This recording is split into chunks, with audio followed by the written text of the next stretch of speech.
ഇന്ന് നമുക്ക് നിഖില വിമൽ കേന്ദ്ര കഥാപാത്രത്തിലെത്തുന്ന പെണ്ണ് കേസ് എന്ന മലയാള സിനിമയുടെ കഥ നോക്കിയാലോ? കഥയുടെ ചുരുക്കം എന്തെന്നാൽ, മാട്രിമോണിയൽ സൈറ്റ് വഴി ഒരുപാട് പയ്യന്മാരെ പരിചയപ്പെട്ട് അവന്മാരെയൊക്കെ വിവാഹവും കഴിച്ച് ആദ്യ രാത്രി തന്നെ സ്വർണവും പണവുമായിട്ട് മുങ്ങുന്ന നായിക. എന്നാൽ ഇവരാരും നാണക്കേട് കാരണം അത് പുറത്തു പറഞ്ഞതേയില്ല. ഒടുവിൽ ഇതേ പെൺകുട്ടിയെ തന്നെ മറ്റൊരു വിവാഹ മണ്ഡപത്തിൽ വെച്ച് ഈ പയ്യന്മാരെല്ലാവരും കാണുകയാണ്. അതോടുകൂടി ആ നിൽക്കുന്നത് തങ്ങളെ പറ്റിച്ച ആളാണെന്ന് മനസ്സിലാക്കി കല്യാണ മണ്ഡപത്തിൽ അടി നടക്കുന്നു. അതോടുകൂടി പോലീസുകാരും ഈ ഒരു വിവരം അറിയുകയാണ്. അതോടുകൂടിയാണ് നായികയുടെ ചതിക്കഥയുടെ ചുരുളഴിയുന്നതും. പിന്നീട് എന്ത് സംഭവിച്ചു? അവളെ പോലീസുകാർ പിടികൂടിയോ? അവളുടെ യഥാർത്ഥ കഥ എന്താണ് എന്നൊക്കെ അറിയണ്ടേ? എങ്കിൽ നമുക്ക് വേഗം സിനിമയുടെ കഥയിലേക്ക് കടക്കാം. അതിനു മുൻപായിട്ട് വീഡിയോ കാണുന്ന കൂട്ടുകാർ ഒന്ന് ലൈക്ക് ചെയ്യാനും കമന്റ് സെക്ഷനിലെ ഹൈപ്പ് എന്നൊരു ഓപ്ഷൻ ക്ലിക്ക് ചെയ്യാനും മറക്കരുതേ. സിനിമ തുടങ്ങുമ്പോൾ ഒരു കല്യാണ മണ്ഡപമാണ് കാണിക്കുന്നത്. അവിടെ സുഭാഷ്, ബിന്ദു എന്നിങ്ങനെ രണ്ടുപേർക്ക് വിവാഹം നടക്കുകയാ. എന്നാൽ മണ്ഡപത്തിലേക്ക് ഒരു ജീപ്പിൽ 5 പേർ വരുന്നുണ്ട്. വരനായ സുഭാഷിനെയും ബന്ധുക്കളെയും ഒക്കെ അവർ ഒരുപാട് തല്ലുകയും വിവാഹം മുടക്കുകയും ചെയ്തു. സംഭവ സ്ഥലത്തേക്ക് എത്തിയ പോലീസ് അവരെ അറസ്റ്റ് ചെയ്ത് കൊണ്ടുപോവുകയാണ്. എസ് ഐ ആയ മനോജ് പ്രശ്നമുണ്ടാക്കിയ 5 പേരെയും ചോദ്യം ചെയ്യുമ്പോഴാണ് ഞെട്ടിക്കുന്നൊരു കാര്യം അറിയുന്നത്. അവർ 5 പേരും കല്യാണ പെണ്ണായ ബിന്ദുവിന്റെ എക്സ് ഹസ്ബൻഡ്സ് ആണ്. അങ്ങനെ മനോജ് 5 പേരിൽ ഒരാളെയും സുഭാഷിനെയും വിളിച്ച് ഓരോ കാര്യങ്ങളൊക്കെ ചോദിച്ചറിയുന്നു. സുഭാഷ് ബിന്ദുവിനെ പരിചയപ്പെട്ടത് മാട്രിമോണിയിലാണ്. എന്നാൽ എക്സ് ഹസ്ബൻഡ്സിൽ ഒരാളായ രാഷ്ട്രീയക്കാരൻ അവളെ പരിചയപ്പെട്ടത് പാർട്ടി ഓഫീസിൽ വെച്ചാ. അതും മറ്റൊരു പേരിലായിരുന്നു. പരിചയപ്പെട്ടതിന് ശേഷം അവർ വിവാഹവും കഴിച്ചു. വിവാഹം കഴിഞ്ഞതും അന്നേ ദിവസം രാത്രി തന്നെ കാശുമടിച്ച് അവൾ അവിടെ നിന്ന് രക്ഷപ്പെട്ടു പോയി. അതൊക്കെ നടന്നു 1 വർഷത്തിന് ശേഷമാണ് അവളെ ബിന്ദു എന്ന പേരിൽ സുഭാഷിന്റെ വധുവായ രാഷ്ട്രീയക്കാരൻ കണ്ടത്. സുഭാഷിനോട് ചോദിക്കുമ്പോഴോ ബിന്ദു എന്ന പേരില് മാട്രിമോണി വഴിയാണ് അവളെ പരിചയപ്പെടുന്നത്. പരിചയപ്പെടുന്ന സമയം തന്നെ തനിക്ക് ബന്ധുക്കളോ ആരും തന്നെ ഇല്ലാത്ത അനാഥയാണെന്നാണ് പറഞ്ഞത്. തന്നെ പ്രപ്പോസ് ചെയ്യുകയും ചെയ്തു. തന്നെ മാത്രമേ അവൾ വിവാഹം കഴിക്കൂ എന്ന് വാശിയിൽ നിന്നു. അങ്ങനെയാണ് വിവാഹം വരെ എത്തിയതും. അതുപോലെ വന്നവർക്ക് എല്ലാവർക്കും പറയുവാനായിട്ട് പല കഥകളുണ്ടായിരുന്നു. അതിലെ പെൺകുട്ടിക്ക് പല പേരുകളും. ഇതെല്ലാം കേട്ട മനോജ് സ്റ്റേഷനിലിരുന്ന ബിന്ദുവിനോട് നിനക്ക് എന്തെങ്കിലും പറയാനുണ്ടോ എന്ന് ചോദിക്കുമ്പോഴോ ബിന്ദു മൗനമായി ഇരിക്കുകയാണ്. മൗനമായി ഇരുന്നു കൊണ്ട് അവൾ കരയുന്നുണ്ട്. പല പേരുകളിലാണ് ഈ ലേഡി എത്തുന്നത്. അതുകൊണ്ട് തന്നെ തൽക്കാലം നമുക്ക് അവളെ ബിന്ദു എന്ന് വിളിക്കാം. അങ്ങനെ ബിന്ദുവിനെ കോർട്ടിലേക്ക് കൊണ്ടുപോവുകയാണ്. 7 ദിവസം പോലീസ് കസ്റ്റഡിയിൽ വെച്ച് ചോദ്യം ചെയ്യുവാനായിട്ട് കോർട്ട് അനുമതി നൽകി. കോടതിയിൽ നിന്നും പുറത്തു വരുന്ന സമയത്ത് ബിന്ദുവിനെ 2 പേർ അടിക്കുവാനൊക്കെ ശ്രമിക്കുന്നുണ്ട്. അവരെ മാറ്റിയിട്ട് ബിന്ദുവിനെ സേഫ് ആക്കിക്കൊണ്ടാണ് പോകുന്നതും. അങ്ങനെ ബിന്ദുവിനെ കോർട്ടിലേക്ക് കൊണ്ടുവരികയാ. 7 ദിവസം പോലീസ് കസ്റ്റഡിയിൽ വെച്ച് ചോദ്യം ചെയ്യുവാനായിട്ട് കോർട്ട് അനുമതി നൽകി. കോടതിയിൽ നിന്നും പുറത്തു വരുന്ന സമയത്ത് ബിന്ദുവിനെ 2 പേർ അടിക്കുവാനൊക്കെ ശ്രമിക്കുന്നുണ്ട്. അവരെയൊക്കെ മാറ്റിയിട്ട് ബിന്ദുവിനെ സേഫ് ആയിട്ടാണ് സ്റ്റേഷനിലേക്ക് കൊണ്ടുവരുന്നതും. എന്നാൽ സ്റ്റേഷനിൽ ട്രെയിനിയായിട്ട് ജോയിൻ ചെയ്യുവാനായിട്ട് SI വിനോദ് എത്തിയിട്ടുണ്ട്. മനോജ് വന്നതൊന്നും മൈൻഡ് ചെയ്യാതെ വിനോദ് ഫോണിൽ കളിച്ചുകൊണ്ടിരിക്കുകയാ. മനോജിനോട് ഇത് പുതിയ ട്രെയിനിങ് SI ആണ് വിനോദ്, നമ്മുടെ SP മാഡത്തിന്റെ ബന്ധുവാണെന്നും മറ്റൊരു കോൺസ്റ്റബിൾ വന്ന് പറയുമ്പോൾ മനോജ് അതൊന്നും മൈൻഡ് ചെയ്യാതെ കയറി പോകുന്നു. അതേ സമയം തന്നെയായിരുന്നു സ്റ്റേഷനിലെ ഹെഡ് കോൺസ്റ്റബിളിനെ കാണുവാനായിട്ട് 2 പേരെത്തുന്നതും. മീറ്റിംഗ് അറ്റൻഡ് ചെയ്യുവാനായിട്ട് ഫിനാൻസ് മിനിസ്റ്റർ വരുന്നുണ്ട്. ആ മീറ്റിംഗിൽ പഞ്ചായത്ത് പ്രസിഡന്റായ ജീവനും എത്തുന്നുണ്ട്. അതുകൊണ്ട് തന്നെ പോലീസ് പ്രൊട്ടക്ഷൻ വേണമെന്നും അവർ പറയുന്നു. ഈ ജീവനും മനോജിനും ഓൾറെഡി ഒരു പ്രശ്നമുണ്ട്. ഇവർക്കിടയിലുള്ള പ്രശ്നം എന്തെന്നാൽ, പണ്ട് ജീവനും ഗ്യാങ് ചേർന്ന് ഒരു സമരം നടത്തുകയുണ്ടായി. ആ സമരത്തിന് പ്രൊട്ടക്ഷൻ നൽകുവാനായിട്ട് മനോജും ടീമുമാണ് എത്തിയിരിക്കുന്നത്. എന്നാൽ സമരത്തിനിടയിൽ വെച്ച് ജീവനൊപ്പം ഉണ്ടായിരുന്ന ഒരു സ്ത്രീ വീഴുവാനായും പോകുന്നുണ്ട്. എന്നാൽ അത് കണ്ട മനോജ് അവരെ രക്ഷിക്കുവാനായിട്ട് അവരെ പിടിക്കുകയുണ്ടായി. എന്നാൽ ഇത് കാണുന്ന ജീവൻ പറഞ്ഞതോ മനഃപൂർവ്വം ആ സ്ത്രീയെ മനോജ് കയറി പിടിച്ചുവെന്ന്. മാത്രവുമല്ല എല്ലാവരുടെയും മുന്നിൽ വെച്ച് മനോജിന് ജീവൻ തല്ലുകയും ഉണ്ടായി. മനോജ് എത്ര തന്നെ പറഞ്ഞിട്ടും ആരും തന്നെ കേൾക്കുന്നതുമില്ല. എല്ലാവരുടെയും മുന്നിൽ വെച്ച് മനോജ് ആകെ നാണം കെട്ടു. അതോടുകൂടി മനോജിന് നടക്കാനിരുന്ന കല്യാണവും മുടങ്ങിപ്പോയി. മനോജ് അവിടെ നിന്നും ട്രാൻസ്ഫർ ആവുകയും ചെയ്തു. ഇത് കാരണമാണ് മനോജിന് ജീവനോട് വല്ലാത്ത ദേഷ്യവും ഉണ്ടായത്. ഈ കാര്യങ്ങളെല്ലാം ഹെഡ് കോൺസ്റ്റബിളിൽ വന്ന 2 പേരോട് പറയുന്നുണ്ട്. എന്നാൽ അവരാണെങ്കിൽ പോകുന്നതിന് മുൻപായിട്ട് നോട്ടീസും കൊടുത്തിട്ട് പ്രൊട്ടക്ഷൻ വേണമെന്ന് പറഞ്ഞിട്ടാണ് പോകുന്നത്. ഹെഡ് കോൺസ്റ്റബിൾ ആണെങ്കിൽ മനോജിനെയും ജീവനെയും കുറിച്ചുള്ള കാര്യമെല്ലാം വന്ന 2 പേരോട് പറയുന്നതൊക്കെ അവിടെ ഇരുന്ന് ബിന്ദു കേൾക്കുന്നുണ്ടായിരുന്നു. ബിന്ദു ഇതെല്ലാം ശ്രദ്ധിച്ചിരിക്കുകയാ. അങ്ങനെ മനോജാണെങ്കിലോ ഇതുവരെയായിട്ടും ആ പെൺകുട്ടി ഏതൊക്കെ പുരുഷന്മാരെ ചതിച്ചിട്ടുണ്ടോ അവരുടെ എല്ലാവരുടെയും ഡീറ്റെയിൽസും കാര്യങ്ങളും ഒക്കെ എടുക്കുകയാണ്. ഒരിക്കലും ഇവൾക്ക് ഒറ്റയ്ക്ക് ഇങ്ങനെ ഒരു കാര്യം ചെയ്യാൻ കഴിയില്ല. ഇവൾക്കൊപ്പം വേറെ ആരും ഉണ്ട്, ഒരു ഗ്യാങ് തന്നെ ഇതിന് പിന്നിൽ കാണുമെന്നും മനോജ് പറയുന്നുണ്ട്. അങ്ങനെ മനോജ് ആണെങ്കിലോ ഈ പെൺകുട്ടിയെക്കുറിച്ച് കൂടുതൽ അന്വേഷിക്കുന്നതിൽ നിന്നും അവളുടെ പേര് രോഹിണിയാണെന്ന് കണ്ടെത്തുകയാണ്. അങ്ങനെ മനോജ് താൻ കണ്ടെത്തിയ കാര്യങ്ങളെല്ലാമായിട്ട് രോഹിണിക്ക് മുന്നിലേക്ക് വരുന്നു. നിന്റെ പേര് രോഹിണി എന്നല്ലേ? നീ ചതിച്ചവരുടെ എല്ലാവരുടെയും ഡീറ്റെയിൽസ് എന്റെ കയ്യിൽ കിട്ടിയിട്ടുണ്ട്. നിനക്ക് എന്തെങ്കിലും എന്നോട് തുറന്നു പറയാനുണ്ടോ എന്ന് മനോജ് ചോദിക്കുമ്പോഴും രോഹിണി ഒന്നും മിണ്ടാതെയാണ് ഇരിക്കുന്നത്. രോഹിണി ഓരോരുത്തരെയും പരിചയപ്പെടുന്നത് പല പേരിലാണ്. അവരെ വിവാഹം കഴിച്ചതിന് ശേഷം അന്നേ ദിവസം രാത്രി തന്നെ കയ്യിൽ കിട്ടുന്ന സ്വർണവും പണവും എടുത്ത് അവിടെ നിന്ന് രക്ഷപ്പെട്ടു പോവുകയാണ് ചെയ്യുന്നത്. ഇതെല്ലാം മനോജ് രോഹിണിയോട് ചോദിക്കുന്നുണ്ട്. നിനക്ക് ഇതിൽ കൂടുതൽ എന്തെങ്കിലും പറയാനുണ്ടോ എന്ന് ചോദിക്കുമ്പോഴും രോഹിണി ഒന്നും മിണ്ടുന്നതേയില്ല. മനോജ് ആണെങ്കിൽ ഹെഡ് കോൺസ്റ്റബിളായ സിനിയെ കണ്ടിട്ട് രോഹിണിക്ക് എന്തെങ്കിലും പറയാനുണ്ടോ എന്നുള്ള കാര്യം ചോദിച്ച് മനസ്സിലാക്കുവാനായും പറയുന്നു. അങ്ങനെ സിനിയാണെങ്കിൽ രോഹിണിക്കടുത്തേക്ക് എത്തുന്നു. നിനക്ക് എന്തെങ്കിലും പറയാനുണ്ടെങ്കിൽ നീ സത്യങ്ങളെല്ലാം തുറന്ന് പറയ്. അങ്ങനെയാണെങ്കിൽ നിനക്ക് ഈ ഒരു കേസിൽ ചെറിയ ഇളവൊക്കെ കിട്ടിയാലോ എന്നൊക്കെ സിനി ചോദിക്കുന്നുണ്ട്. എന്നാൽ രോഹിണി പറയുന്നതോ, ഞാൻ എന്ത് പറഞ്ഞാലും നിങ്ങൾ അതൊന്നും വിശ്വസിക്കുവാനായും പോകുന്നില്ല. ആരും എന്നെ വിശ്വസിക്കത്തില്ല. അതിനേക്കാൾ നല്ലത് ഞാൻ ആർക്കും ഒരു പ്രശ്നം ഉണ്ടാക്കാതെ ഞാൻ മിണ്ടാതിരിക്കുന്നതല്ലേ നല്ലതെന്ന് പറഞ്ഞ് രോഹിണി കരയുവാനായും ആരംഭിച്ചു. അത് കാണുന്ന സിനിയാണെങ്കിൽ നേരെ മനോജിനടുത്തെത്തിയിട്ട്, ആ കുട്ടിക്ക് എന്തോ പേടിയുണ്ടെന്നാ തോന്നുന്നത്. അവൾ ആരെയോ പേടിക്കുന്നു. അവൾക്ക് പിന്നിൽ എന്തോ വലിയ കാര്യമുണ്ടെന്നും സിനിയാണെങ്കിൽ മനോജിനോട് പറയുന്നു. സിനി വീണ്ടും വീണ്ടും രോഹിണിക്കടുത്തേക്ക് സംസാരിക്കുവാനായി എത്തുകയാണ്. എങ്ങനെയെങ്കിലും രോഹിണിയിൽ നിന്നും ആ കാര്യങ്ങളൊക്കെ അറിയണം. അതിനു വേണ്ടിയിട്ട് സിനി അവൾക്ക് ഫുഡൊക്കെ കൊണ്ടുവന്ന് കൊടുക്കുന്നുണ്ട്. മാത്രവുമല്ല, തെളിവുകളെല്ലാം നിനക്കെതിരാണ്. നീ ഇനി സത്യം തുറന്നു പറയാതെ നിനക്കൊരു വഴിയുമില്ല എന്ന് സിനി പറയുന്നതോടുകൂടി രോഹിണി തന്നെക്കുറിച്ചുള്ള കാര്യങ്ങളൊക്കെ തുറന്നു പറയുവാനായും ആരംഭിച്ചു.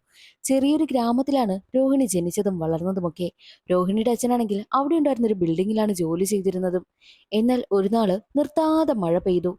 ആ മഴയിൽ ഉരുൾപൊട്ടൽ ഉണ്ടാവുകയും രോഹിണിയുടെ അച്ഛൻ ആ ഒരു ഉരുൾപൊട്ടലിൽപ്പെട്ട് മരണപ്പെട്ടു പോവുകയും ചെയ്തു. അച്ഛന്റെ മരണത്തിന് ശേഷം ആ ഒരു നാട്ടിൽ നിൽക്കുന്നത് തന്നെ രോഹിണിക്കും അമ്മയ്ക്കും ഒട്ടും തന്നെ താല്പര്യമേ ഇല്ലായിരുന്നു. അതുകൊണ്ട് തന്നെ മൈസൂരിലുള്ള രോഹിണിയുടെ അച്ഛന്റെ കൂട്ടുകാരന്റെ അടുത്തേക്കാണ് പോകുന്നതും. കൂട്ടുകാരന്റെ മകനാണ് അവരെ സ്വീകരിക്കുവാനായി എത്തിയിരിക്കുന്നത്. അങ്ങനെ കൂട്ടുകാരന്റെ മകനാണെങ്കിലോ ഒരു വീടൊക്കെ കൊണ്ടുവന്ന് കാണിച്ചു കൊടുക്കുകയും ചെയ്യുന്നുണ്ട്. അവിടെയാണ് പിന്നീടുള്ള ദിവസങ്ങളിലെല്ലാം രോഹിണിയും അമ്മയും താമസിച്ചിരുന്നത്. ആ പയ്യൻ ഒരു ബേക്കറിയിലാണ് ജോലി ചെയ്യുന്നത്. രോഹിണിയും തനിക്ക് എന്തെങ്കിലും ജോലി കണ്ടെത്തണമെന്ന് കരുതി ഇന്റർവ്യൂവിനൊക്കെ പോകുന്നുണ്ട്. പക്ഷെ ഒരു ജോലിയും അങ്ങോട്ട് ശരിയാകുന്നതേയില്ല. ഇതിനിടയിൽ വെച്ച് രോഹിണിയും ആ പയ്യനും തമ്മിൽ നല്ല കമ്പനിയാവുകയും ആ ഒരു ഫ്രണ്ട്ഷിപ്പ് അവസാനം പ്രണയത്തിലേക്ക് എത്തുകയാണ് ചെയ്തത്. അവർ രണ്ടുപേരും പ്രണയിക്കുവാനായും ആരംഭിച്ചു. അങ്ങനെ ഇരിക്കുന്ന സമയത്തായിരുന്നു രോഹിണിയുടെ അമ്മയ്ക്ക് വയ്യാതായതും. അമ്മയെ ഹോസ്പിറ്റലിലും അഡ്മിറ്റ് ആക്കി. അമ്മയുടെ ചികിത്സാ ചെലവിന് വേണ്ടിയിട്ടുള്ള കാശൊന്നും രോഹിണിയുടെ കൈവശമില്ലായിരുന്നു. അതുകൊണ്ട് തന്നെ തന്റെ ബൈക്ക് വിൽക്കാമെന്ന് ആ പയ്യൻ പറയുകയുണ്ടായി. എന്നാൽ അത് രോഹിണിക്ക് അങ്ങോട്ട് അക്സെപ്റ്റ് ചെയ്യാൻ പറ്റുന്ന കാര്യമല്ല.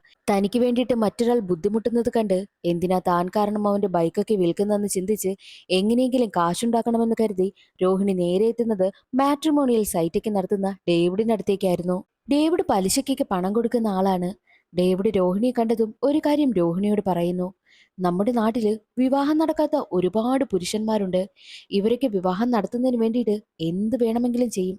അങ്ങനെയുള്ള പുരുഷന്മാരെ കണ്ടെത്തി നീ വിവാഹം കഴിക്കണം. വിവാഹം കഴിഞ്ഞ അന്നേ രാത്രി തന്നെ നീ അവരുടെ സ്വർണവും പണവും എല്ലാം അടിച്ചുകൊണ്ട് രക്ഷപ്പെട്ടു വരണം. ഞാൻ പുറത്ത് കാത്തു നിൽക്കുന്നുണ്ടായിരിക്കും. അപ്പോൾ ആ കാശും കൊണ്ട് വന്നു കഴിഞ്ഞാൽ അതിൽ നിനക്ക് കമ്മീഷനും ഞാൻ തരും. ഇത് നമ്മൾ മാത്രം അറിഞ്ഞാൽ മതി എന്നുള്ള കാര്യം രോഹിണിയോട് പറയുന്നു. എന്നാൽ അത് കേട്ട് രോഹിണി ഞെട്ടിപ്പോവുകയാണ്. അല്ല, ഇങ്ങനെയൊക്കെ ചെയ്താൽ പിടിക്കപ്പെടില്ലേ എന്ന് അവൾ ചോദിക്കുന്ന സമയത്ത്, അങ്ങനെ പിടിക്കപ്പെടുമായിരുന്നെങ്കിൽ ഞാൻ ഇങ്ങനെ ഒരു മാട്രിമോണിയൽ സൈറ്റും ഓപ്പൺ ആക്കി വെച്ച് ഇവിടെ ഇരിക്കുമോ? എന്നേ പോലീസ് പിടിച്ചേനെ എന്നും ഡേവിഡ് പറയുന്നു. അങ്ങനെ ഡേവിഡ് പറഞ്ഞതെല്ലാം വിശ്വസിച്ച് രോഹിണിയാണെങ്കിലോ ഡേവിഡ് പറഞ്ഞ ആ ഒരു കാര്യത്തിന് സമ്മതിക്കുകയാണ്. അങ്ങനെ ഡേവിഡ് രോഹിണിയുടെ ഫോട്ടോ ഒക്കെ എടുത്തിട്ട് അവൾക്ക് വേണ്ടിയിട്ട് ഒരു അക്കൗണ്ട് ആരംഭിച്ചു. ഒരുപാട് പേര് ഇൻട്രസ്റ്റ് അറിയിക്കുകയാണ്. താൻ ഈ ഒരു തവണ മാത്രമേ ഇത് ചെയ്യൂ. തന്റെ അമ്മയുടെ ചികിത്സയ്ക്ക് വേണ്ടിയിട്ടാണ്. അത് കഴിഞ്ഞ് തന്നെ ഈ ഒരു കാര്യത്തിന് ബുദ്ധിമുട്ടിക്കരുതെന്ന് പ്രത്യേകം രോഹിണി ഡേവിഡിനോട് പറഞ്ഞിട്ടുണ്ട്. ഡേവിഡും അതിനെ സമ്മതിക്കും. അങ്ങനെ ആദ്യമായിട്ട് ഇൻട്രസ്റ്റ് അറിയിച്ച ആളുമായിട്ട് രോഹിണിയുടെ വിവാഹം നടന്നു. അത് മറ്റൊരു പേരിലാണ് രോഹിണി എത്തിയിരിക്കുന്നതും. വിവാഹം നടന്ന് റിസപ്ഷൻ എല്ലാം കഴിഞ്ഞ് അന്നേ ദിവസം രാത്രി തന്നെ രോഹിണി സ്വർണവും പണവും എല്ലാം അടിച്ച് അവിടെ നിന്ന് പോവുകയാണ്. പുറത്ത് അവളെ കാത്ത് ഡേവിഡും ഉണ്ടായിരുന്നു. അങ്ങനെ അവൾ കൊണ്ടുവന്ന സ്വർണത്തിൽ നിന്നും പണത്തിൽ നിന്നും അവൾക്ക് കമ്മീഷനും കിട്ടുകയാണ്. ആ കാശുമായിട്ട് രോഹിണി നേരെ വരുന്നത് ഹോസ്പിറ്റലിലേക്കും. അങ്ങനെ രോഹിണിയുടെ അമ്മയുടെ ചികിത്സയും നന്നായിട്ട് നടന്നു. അമ്മ ഏകദേശം ഓക്കെ ആവുകയാണ്. അമ്മ ഡിസ്ചാർജായി വീട്ടിലേക്ക് വന്നു. എന്നാൽ രോഹിണിയോട് അവളുടെ കാമുകൻ ചോദിക്കുന്നുണ്ട്, പെട്ടെന്ന് തന്നെ ചികിത്സ നടത്തുവാൻ വേണ്ടിയിട്ട് നിന്റെ കയ്യിൽ കാശ് എവിടെ നിന്ന് കിട്ടിയെന്ന് ചോദിക്കുമ്പോൾ അതിന് രോഹിണിക്ക് മറുപടിയില്ലായിരുന്നു. അതവൾ കഷ്ടപ്പെട്ട് ഒപ്പിച്ചു എന്നൊക്കെ പറഞ്ഞ് എങ്ങനെയൊക്കെ പിടിച്ചു നിൽക്കുകയാണ്. അങ്ങനെ രോഹിണിക്ക് ഒരു സ്വർണ്ണക്കടയിൽ റിസപ്ഷനിസ്റ്റായിട്ട് ജോലി കിട്ടുകയാണ്. ആ ഒരു സന്തോഷ വാർത്ത അമ്മയെ അറിയിക്കുവാനായി എത്തുന്ന സമയത്തായിരുന്നു അവിടെ ഡേവിഡ് ഇരിക്കുന്നത് രോഹിണി കാണുന്നതും. ഡേവിഡിനെ കണ്ടതും രോഹിണിക്ക് വല്ലാതെ ദേഷ്യം വരുന്നു. നിങ്ങളോട് ഞാൻ പറഞ്ഞല്ലോ, ഒരു തവണ മാത്രമേ ഞാൻ ഇത് ചെയ്യൂ എന്ന്. എൻ്റെ അമ്മയ്ക്ക് ചികിത്സയ്ക്ക് വേണ്ടിയിട്ടുള്ള കാശിന് വേണ്ടിയിട്ടാണ് ഞാൻ അങ്ങനെ ചെയ്തു പോയത്. ഇനി എന്നെ കൊണ്ട് അതിനൊന്നും കഴിയില്ല. അതിന് നിർബന്ധിക്കുവാൻ വേണ്ടിയിട്ടാണോ നിങ്ങൾ എത്തിയിരിക്കുന്നതെന്നൊക്കെ ചോദിച്ച് രോഹിണി ഇയാളെ വഴക്ക് പറയുമ്പോൾ, എന്നാൽ ഡേവിഡ് ആണെങ്കിലോ രോഹിണിയുടെ കല്യാണം നടന്ന ആ ഫോട്ടോ ഇല്ലേ, അത് കാണിച്ചാണ് അവളെ വിരട്ടുന്നത്. നീ ഞാൻ പറയുന്നത് അനുസരിച്ചില്ല എന്നുണ്ടെങ്കിൽ ഉറപ്പായിട്ടും നിന്റെ ഈ ഫോട്ടോ നിന്റെ കാമുകനെ കാണിക്കും. മാത്രമല്ല നിന്റെ അമ്മയും അറിയിക്കും. പിന്നീട് എന്താണ് നടക്കുന്നതെന്ന് നിനക്കറിയാമല്ലോ. നിന്റെ ജീവിതമേ തകരും. ഇല്ല എന്നുണ്ടെങ്കിൽ ഞാൻ പറയുന്നത് നീ അനുസരിക്കണമെന്നും ഡേവിഡ് പറയുന്നു. വേറെ വഴിയില്ലാതെ ഡേവിഡ് പറയുന്നത് രോഹിണിക്ക് അനുസരിക്കേണ്ടി വന്നു. ഡേവിഡ് പറഞ്ഞതനുസരിച്ച് പല പുരുഷന്മാരെയും രോഹിണിക്ക് വിവാഹം കഴിക്കേണ്ടി വന്നു. വിവാഹം കഴിഞ്ഞതും അവരെ പറ്റിച്ച് അവരുടെ സ്വർണവും കാശുമായിട്ടെല്ലാം രോഹിണി രക്ഷപ്പെടുകയാണ് ചെയ്തത്. മൈസൂരിൽ ഒരുപാട് പുരുഷന്മാർ താൻ കാരണം പറ്റിക്കപ്പെട്ടിട്ടുണ്ടെന്നും രോഹിണി കരഞ്ഞുകൊണ്ട് പോലീസുകാരോട് പറയുന്നു. എന്നാൽ പോലീസുകാർ പറയുന്നത്, ഇപ്പോൾ തെറ്റ് ചെയ്തത് രോഹിണിയാണെന്ന് മാത്രമാണല്ലോ പുറത്തിറങ്ങിയിരിക്കുന്നതും. ന്യൂസ് പേപ്പറിലൊക്കെ അവളുടെ ഫോട്ടോയും കാര്യങ്ങളും ഒക്കെയാണ് വന്നത്. അതിന് പിന്നിലുള്ള ആളിന്റെ കാര്യങ്ങളൊന്നും പുറത്തു വന്നിട്ടേയില്ല. ഡേവിഡിന്റെ കാര്യങ്ങളൊന്നും ഒരു സ്ഥലത്തും പരാമർശിച്ചിട്ടില്ലല്ലോ എന്ന് പോലീസുകാർ പറയുമ്പോൾ രോഹിണി പറയുന്നത്, ഡേവിഡിനെ കുറിച്ചുള്ള കാര്യങ്ങളെല്ലാം തന്റെ കാമുകനോട് രോഹിണി പറയുകയുണ്ടായി. താൻ ഇതുവരെയായിട്ടും അനുഭവിക്കുന്ന കാര്യങ്ങളെല്ലാം തുറന്നു പറഞ്ഞതോടുകൂടി ഡേവിഡിനെ പൂട്ടണമെന്ന് കാമുകൻ തീരുമാനിച്ചു. പക്ഷേ പൂട്ടണമെങ്കിൽ തെളിവ് വേണം. തെളിവിന് വേണ്ടിയിട്ട് ഞങ്ങൾ ഒരുപാട് വെയിറ്റ് ചെയ്തു. അതിനു വേണ്ടിയിട്ട് ഞങ്ങൾ ഓരോ വഴിയും ചിന്തിച്ചു. അങ്ങനെ ഒരു ദിവസം ഡേവിഡ് ഇല്ലാത്ത തക്കം നോക്കി ഡേവിഡിന്റെ ഓഫീസിലേക്ക് എത്തി. എത്രയെത്ര പെൺകുട്ടികളെ വെച്ചാണ് ഡേവിഡ് ഈ പരിപാടിയൊക്കെ നടത്തിയിട്ടുള്ളതെന്നും എത്ര പുരുഷന്മാരെ ചതിച്ചിട്ടുണ്ട് എന്നുള്ള കാര്യങ്ങളെല്ലാം ഡേവിഡിന്റെ ലാപ്ടോപ്പിലുണ്ടല്ലോ. അതെല്ലാം രോഹിണിയാണെങ്കിൽ ഒരു പെൻഡ്രൈവിൽ കോപ്പി ചെയ്തെടുക്കുകയാണ്. പുറത്തോട്ട് വരുന്ന സമയത്ത് തന്നെ ഡേവിഡിനെ കാണുന്നു. എന്നാൽ ഡേവിഡിനെ കണ്ടതും അവൾക്ക് വല്ലാതെ വെപ്രാളമായി. നീ എന്താ ഇവിടെ എന്ന് ചോദിക്കുമ്പോൾ, അതെനിക്ക് കുറച്ച് കാശിന്റെ അത്യാവശ്യമുണ്ടായിരുന്നു. കാശിന് വേണ്ടിയിട്ട് വന്നതാണെന്ന് രോഹിണി പറയുമ്പോൾ, അങ്ങനെ വല്ല ആവശ്യമുണ്ടെങ്കിൽ എൻ്റെ ഓഫീസിലേക്ക് വരണ്ട, എന്നെ ഫോൺ ചെയ്താൽ മതിയെന്ന് പറഞ്ഞ് ഡേവിഡ് അവളെ വഴക്ക് പറഞ്ഞ് അവിടെ നിന്ന് വിടുകയാണ്. രോഹിണി എങ്ങനെയൊക്കെയോ തന്റെ മുഖത്തുള്ള പരിഭ്രമവും ഒന്നും കാണിക്കാതെ അവിടെ നിന്ന് രക്ഷപ്പെട്ട് തന്റെ കാമുകനടുത്തേക്ക് എത്തും. രോഹിണിയും കാമുകനും അവർക്ക് കിട്ടിയ തെളിവുകളുമായിട്ട് നേരെ പോലീസ് സ്റ്റേഷനിലേക്ക് പോകുന്നു. അവിടെ എത്തി പോലീസ് ഇൻസ്പെക്ടറിനോട് എല്ലാ കാര്യങ്ങളും തുറന്നു പറയുകയാണ്. എന്നാൽ ഉടനെ തന്നെ പോലീസ് ഇൻസ്പെക്ടർ രോഹിണിയുടെ കാമുകനോട് ആവശ്യമുള്ളൊരു സാധനം പുറത്തുനിന്ന് വാങ്ങിക്കൊണ്ടു വരുവാനായും പറഞ്ഞ് അവനെ പുറത്തേക്ക് പറഞ്ഞു വിടുകയാണ്. എന്നാൽ അവൻ പോയിട്ട് വരുന്ന സമയത്ത് കാണുന്ന കാഴ്ച രോഹിണിയെ എല്ലാ പോലീസുകാരും ചേർന്ന് അടിച്ച് ചോദ്യം ചെയ്യുന്നതാണ്. എന്നാൽ തന്റെ കാമുകി ഒന്നും ചെയ്തിട്ടില്ല എന്ന് കാമുകൻ പറയുന്ന സമയത്തോ, ഇനി നീ ഇതിൽ ഇടപെടുകയാണെങ്കിൽ നിന്റെ പേരും ഇതിൽ വരുമെന്ന് പറഞ്ഞ് അവനെ വിരട്ടുന്നു. അതിനുശേഷം രോഹിണിയിൽ നിന്നും ഒരു പേപ്പറിൽ എഴുതി വാങ്ങിയതിനു ശേഷമാണ് അവിടെ നിന്നും പറഞ്ഞു വിടുന്നത്. രോഹിണി വീട്ടിലെത്തുന്ന സമയത്ത് കാണുന്ന കാഴ്ച ഡേവിഡ് അവളുടെ അമ്മയെ ഒരുപാട് ഉപദ്രവിച്ച് അവിടെ ഇരുത്തിയിരിക്കുന്നതാ. എന്നിട്ട് രോഹിണിയും ഒരുപാട് ഉപദ്രവിക്കുകയാണ്. എന്തെങ്കിലും കാര്യം നീ പുറത്തു പറയുവാനായി ശ്രമിക്കുകയാണെങ്കിൽ നിന്നെ നിന്റെ ഫാമിലിയും കൊന്നുകളയുമെന്ന് പറഞ്ഞാണ് ഡേവിഡ് വിരട്ടുന്നതും. അതോടുകൂടി രോഹിണിക്ക് എന്ത് ചെയ്യണമെന്നറിയാതെ പിന്നീടും ഡേവിഡ് പറയുന്ന കാര്യങ്ങളെല്ലാം അവൾ അനുസരിക്കുകയുണ്ടായി. ഇതാണ് യഥാർത്ഥത്തിൽ നടന്നതെന്നും രോഹിണി പറയുന്നു. ഡേവിഡിനെ ഒരു പോലീസുകാർക്കും അറസ്റ്റ് ചെയ്യാൻ കഴിയാത്തത് ഡേവിഡിന് ഒരുപാട് രാഷ്ട്രീയ സപ്പോർട്ടുണ്ട്.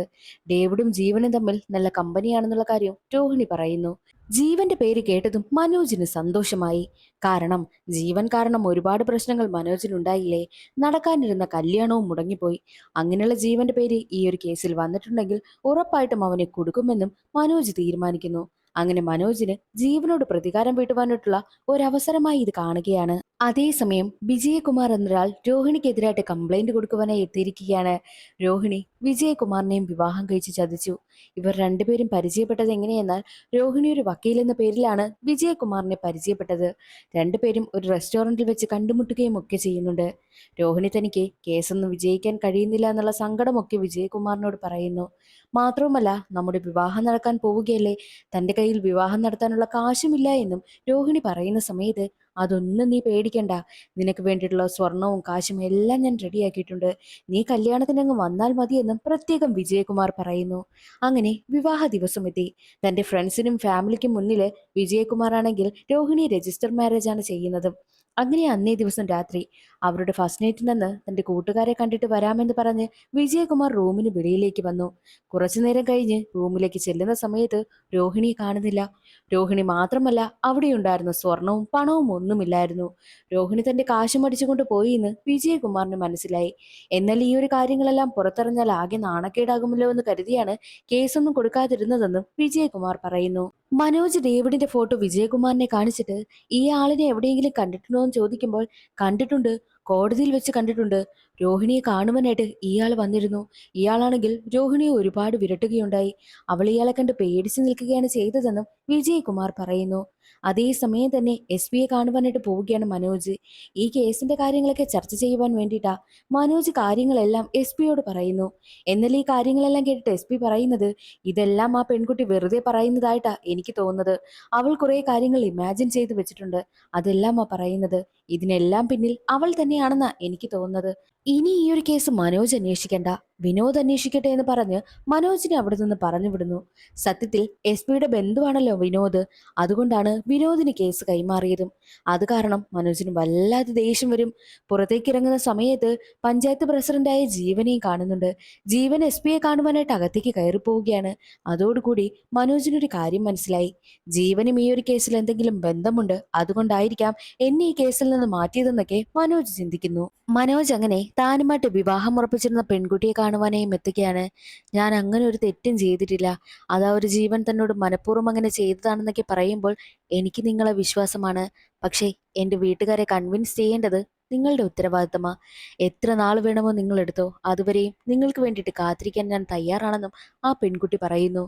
എന്നാൽ മറ്റൊരു വശത്ത് SP ആണെങ്കിൽ വീണ്ടും മനോജിനെ വിളിക്കുകയാണ്. മനോജിനെ ഒരു ഇനാഗുറേഷൻ ഫംഗ്ഷന് പ്രൊട്ടക്ഷന് വേണ്ടിയിട്ട് പറഞ്ഞു വിട്ടിരിക്കുകയായിരുന്നു. എന്നാൽ മനോജ് അതിന് പോകാതെ രോഹിണിയുടെ കേസിനെ കുറിച്ച് തന്നെ അന്വേഷിച്ചുകൊണ്ടിരിക്കുന്നു. അതുകൊണ്ട് തന്നെ SP മനോജിനെ ഒരുപാട് വഴക്ക് പറയും. എത്രയും വേഗം ഇനാഗുറേഷൻ ഫംഗ്ഷന് വേണ്ടിയിട്ട് പോകണമെന്ന് പറഞ്ഞിട്ടാണ് SP കോള് കട്ട് ചെയ്യുന്നതും. എന്നാൽ മനോജിനാകെ കൺഫ്യൂഷൻ. ജീവൻ ഈ ഒരു കേസിൽ എന്തെങ്കിലും പങ്ക് കാണും, അതുകൊണ്ടായിരിക്കാം തന്നെ ഈ ഒരു കേസിൽ നിന്ന് മാറ്റുവാനായിട്ട് ശ്രമിക്കുന്നുണ്ടാവുക എന്നൊക്കെയുള്ള ചിന്ത മനോജിന് വന്നുകൊണ്ടേയിരുന്നു. അതുകൊണ്ട് തന്നെ രോഹിണിക്കടുത്തെത്തിയിട്ട് മനോജിനെ ഈ ഒരു കേസിൽ കൊടുക്കാൻ വേണ്ടിയിട്ടുള്ള എന്തെങ്കിലും തെളിവുണ്ടോ എന്ന് ചോദിക്കും. അതിന് മറുപടിയായിട്ട് രോഹിണി പറയുന്നത്, ഡേവിഡിന്റെ ലാപ്ടോപ്പിൽ നിന്നും തെളിവുകളെല്ലാം ഒരു പെൻഡ്രൈവിലേക്ക് മാറ്റിയല്ലോ, പക്ഷേ മൈസൂരിലുള്ള ഒരു പോലീസുകാർക്കും അത് സമർപ്പിക്കുവാനായി കഴിയത്തില്ല. കാരണം അവരെല്ലാവരും ഡേവിഡിന്റെ കൺട്രോളിലാണുള്ളത്. അതുകൊണ്ട് തന്നെ കേരളത്തിൽ ചെന്നിട്ട് കേരളത്തിലുള്ള പോലീസുകാരെ ഇത് ഏൽപ്പിക്കണമെന്ന് പറഞ്ഞ് തന്റെ കാമുകൻ ആ ഒരു പെൻഡ്രൈവ് തന്റെ കൈവശം തരികയുണ്ടായി. ആ ഒരു പെൻഡ്രൈവ് എവിടെയാണ് ഇരിക്കുന്നതെന്ന് എനിക്ക് നന്നായിട്ട് അറിയാം. ആ പെൻഡ്രൈവ് കിട്ടിക്കഴിഞ്ഞാൽ ജീവനെതിരായിട്ടുള്ള എല്ലാ എവിഡൻസും അതിൽ തന്നെയുണ്ടെന്നും രോഹിണി പറയുന്നു. രോഹിണി പറയുന്നത് കേട്ട് ജീവനെ പൂട്ടാനായിട്ടുള്ള ഒരു വഴി തെളിഞ്ഞല്ലോ എന്ന സന്തോഷത്തിലായിരുന്നു മനോജ്. ആ ഒരു സന്തോഷത്തിൽ മന്ത്രി പങ്കെടുക്കുവാനായി എത്തുന്ന ഇനാഗുറേഷൻ ഫംഗ്ഷന് പ്രൊട്ടക്ഷൻ കൊടുക്കുവാൻ വേണ്ടിയിട്ടും മനോജ് അവിടെ നിന്ന് പോകുന്നു. അങ്ങനെ സ്റ്റേഷനിലുള്ള സിനിയും പിന്നെ വിനോദും ചേർന്ന് രോഹിണിയെ ഹോസ്പിറ്റലിലേക്ക് ചെക്കപ്പിനായിട്ടും കൊണ്ടുവന്നിരിക്കുകയാണ്. റിപ്പോർട്ട് കിട്ടുന്നതിന് വേണ്ടിയിട്ട് വെയിറ്റ് ചെയ്യുന്ന സമയം തനിക്ക് ടോയ്ലറ്റിൽ പോകണമെന്ന് രോഹിണി പറയുന്നു. അങ്ങനെ വിനോദ് രോഹിണിയും കൂട്ടി ടോയ്ലറ്റിലേക്ക് പോവുകയാണ്. കുറച്ചു സമയം കഴിഞ്ഞ് പുറത്തേക്കിറങ്ങിയ രോഹിണി തനിക്ക് പീരീഡ്സ് ആയി, ലേഡി കോൺസ്റ്റബിളായി സിനിയെ വിളിക്കുമോ എന്ന് ചോദിക്കുന്നു. അങ്ങനെ വിനോദാണെങ്കിൽ ലേഡി കോൺസ്റ്റബിളിനെ വിളിക്കുവാനായി പോയ സമയം സിനിയെയും കൂട്ടി തിരികെ വരുന്ന സമയത്ത് ആ ഒരു ടോയ്ലറ്റിന്റെ പരിസരത്ത് പോലും രോഹിണിയില്ല. രോഹിണി രക്ഷപ്പെട്ടു കഴിഞ്ഞു. ഈ ഒരു വിവരം വിനോദ് വിളിച്ചിട്ട് SP അറിയിക്കുകയാണ്. SPക്കും ആകെ ടെൻഷനായി. SP അവിടെ മനോജ് ഉണ്ടോ എന്ന് നോക്കുന്ന സമയത്ത് ആ ഒരു ഇനാഗുറേഷൻ ഫംഗ്ഷന് മനോജുമില്ല, മനോജിനെയും കാണുന്നില്ല. എന്താണ് സംഭവിച്ചെന്നാൽ സത്യത്തിൽ രോഹിണിയെ അവിടെ നിന്ന് രക്ഷപ്പെടുത്തി കൊണ്ടുപോകുന്നത് മനോജ് തന്നെയായിരുന്നു. മനോജ് തന്റെ ബൈക്കിലിരുത്തിയാണ് രോഹിണിയും കൊണ്ട് നേരെ പോകുന്നത് ഒരു ബസ് സ്റ്റാൻഡിലേക്കാണ്. ആ ബസ് സ്റ്റാൻഡിലാണ് രോഹിണിയുടെ ലഗേജ് ഇരിക്കുന്നത്. ലഗേജ് പുറത്തെടുത്ത രോഹിണിയാണെങ്കിൽ അതിൽ നിന്നും പെൻഡ്രൈവ് എടുത്ത് മനോജിനെ ഏൽപ്പിക്കുന്നു. അതിനുശേഷം മനോജ് ആണെങ്കിൽ രോഹിണിയെ കൊണ്ടുവന്ന ഒരു ബസ് സ്റ്റാൻഡിൽ ഒരു ചെയറിൽ കൊണ്ടുവന്നിരുത്തിക്കുകയാണ്. രോഹിണിയെ കാണുവാൻ വേണ്ടിയിട്ട് ഡേവിഡ് വരുമോ, അതായിരുന്നു അവരുടെ ചിന്തയും. ഡേവിഡ് വരുന്നെങ്കിൽ പിടികൂടാൻ വേണ്ടിയിട്ടാണ് രോഹിണിയെ അവിടെ കൊണ്ടുവന്ന് ഇരുത്തിയിരിക്കുന്നത്. അങ്ങനെ രോഹിണിയെ അവിടെ ഇരുത്തിയിട്ട് മനോജും കൂട്ടരും പല വശത്തായിട്ടും മാറി മാറി നിൽക്കുന്നു. എന്നിട്ട് അവളെ നിരീക്ഷിച്ചു കൊണ്ടിരിക്കുകയാണ്. ഡേവിഡ് വരുന്നെങ്കിൽ ഡേവിഡിനെ പിടികൂടണമെന്ന് ചിന്തിച്ചാണ് അവരവിടെ നിൽക്കുന്നതും. അതേ സമയം തന്നെയായിരുന്നു സ്റ്റേഷനിലെ കോൺസ്റ്റബിളിന് കർണാടക പോലീസിൽ നിന്നും ഒരു കോൾ വരുന്നത്. മനോജിനോട് സംസാരിക്കണമെന്നാണ് കർണാടക പോലീസ് ആവശ്യപ്പെട്ടതും. എന്നാൽ അവർക്ക് പറയാനുള്ള കാര്യങ്ങളെല്ലാം കേട്ട കോൺസ്റ്റബിൾ ആണെങ്കിൽ മനോജിനെ എത്ര തന്നെ വിളിച്ചിട്ടും മനോജ് കോൾ എടുക്കുന്നതേയില്ല. അവർ ഡേവിഡ് വരുന്നെങ്കിൽ പിടികൂടുവാനായിട്ട് ഒളിച്ചു നിൽക്കുകയാണല്ലോ. അതേ സമയം തന്നെ തൊപ്പിയൊക്കെ വെച്ചൊരാൾ അവിടേക്ക് വരികയാണ്. തൊപ്പി വെച്ചാൽ തന്നെ ലക്ഷ്യമാക്കി നടന്നു വരുന്നത് കണ്ട രോഹിണി ഡേവിഡാണ് വരുന്നതെന്ന് അവർക്ക് സിഗ്നൽ കൊടുക്കുന്നു. അത് കണ്ട മനോജും കൂട്ടരും ഓടി വന്ന് തൊപ്പി വെച്ചാലിനെ പിടികൂടുകയാണ്. തൊപ്പി മാറ്റി നോക്കുന്ന സമയത്ത് അത് ഡേവിഡ് ഒന്നുമല്ലായിരുന്നു. എന്നാൽ ശരിയെന്ന് കരുതി രോഹിണിയെ നോക്കുന്ന സമയത്ത് രോഹിണി അവിടെയില്ല. ഇവരെ എല്ലാവരെയും കബളിപ്പിച്ച് രോഹിണി രക്ഷപ്പെട്ടിരുന്നു. ഉടനെ തന്നെ മനോജ് ഇനാഗുറേഷൻ ഫംഗ്ഷന് പ്രൊട്ടക്ഷൻ കൊടുക്കുവാനായി പോയ പോലീസുകാരെ വിളിച്ചിട്ട് ജീവൻ അവിടെ ഉണ്ടോ എന്ന് അന്വേഷിക്കുന്നു. ജീവൻ അവിടെ ഉണ്ടെന്നും അവർ പറയുകയാണ്. അതോടുകൂടി മനോജും കൂട്ടരും നേരെ പോകുന്നത് ഫംഗ്ഷൻ നടക്കുന്നിടത്തേക്ക്. അവിടെ വെച്ച് എല്ലാവരുടെയും മുന്നിലൂടെ ജീവനെ അറസ്റ്റ് ചെയ്ത് സ്റ്റേഷനിലേക്കും കൊണ്ടുവരുന്നു. എന്നാൽ മനോജ് ജീവനെയും അറസ്റ്റ് ചെയ്ത് കൊണ്ടുവരുന്നത് കണ്ട കോൺസ്റ്റബിൾ ആണെങ്കിൽ എന്തൊക്കെയോ പറയുവാനായിട്ട് മനോജിനോട് ശ്രമിക്കുന്നുണ്ട്. എന്നാൽ അതൊന്നും കേൾക്കുവാനായിട്ട് മനോജ് കൂട്ടാക്കുന്നതേയില്ല. മനോജ് ആണെങ്കിലോ ജീവനെ ഒരുപാട് തല്ലുന്നു. ജീവനെതിരായിട്ടുള്ള എല്ലാ തെളിവുകളും പെൻഡ്രൈവിലുണ്ടെന്ന് പറഞ്ഞ് പെൻഡ്രൈവ് ഇട്ടു നോക്കുന്ന സമയത്താണ് അതിലുണ്ടായിരുന്നതെല്ലാം സിനിമാ പാട്ടുകളായിരുന്നു. അത് കേൾക്കുന്നതും മനോജ് ഞെട്ടിപ്പോവുകയാണ്. അതേ സമയം തന്നെയായിരുന്നു കോൺസ്റ്റബിൾ മനോജിനടുത്തേക്ക് വന്നിട്ട്, സാർ, കർണാടക പോലീസ് വിളിച്ചിരുന്നു. ഞെട്ടിക്കുന്ന കുറച്ച് കാര്യങ്ങളാണ് അവർ പറഞ്ഞത്. ഈ രോഹിണിയെ കർണാടക പോലീസും പിടികൂടുകയുണ്ടായി. എന്നാൽ പോലീസിനടുത്ത് അവളൊരു കള്ളക്കഥ പറഞ്ഞു. അത് പോലീസുകാർ വിശ്വസിക്കുകയും ചെയ്തു. അങ്ങനെയാണ് പോലീസുകാരുടെ കയ്യിൽ നിന്ന് രക്ഷപ്പെട്ട് അവൾ കേരളത്തിലോട്ട് വന്നതും. ഇപ്പോൾ നമ്മുടെ കയ്യിൽ വന്ന് പെട്ടപ്പോഴും അവൾ ഇതുപോലൊരു കള്ളക്കഥയാ പറഞ്ഞതെന്നും കോൺസ്റ്റബിൾ പറയുന്നു. അതേ സമയം തന്നെയായിരുന്നു ലേഡി കോൺസ്റ്റബിളായ അമ്പിളി വന്നിട്ട്, സാർ, അവൾ ഇത്രയും നാൾ പറഞ്ഞിരുന്ന കഥകളെല്ലാം കള്ളമാ.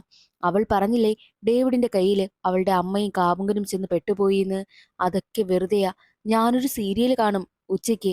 ആ സീരിയലിലും ഇതുപോലെ തന്നെ ഒരു ഗുണ്ടയുടെ കൈവശം അമ്മയും കാമുകനും ചെന്ന് പെട്ടുപോകുന്ന കഥയാണ്.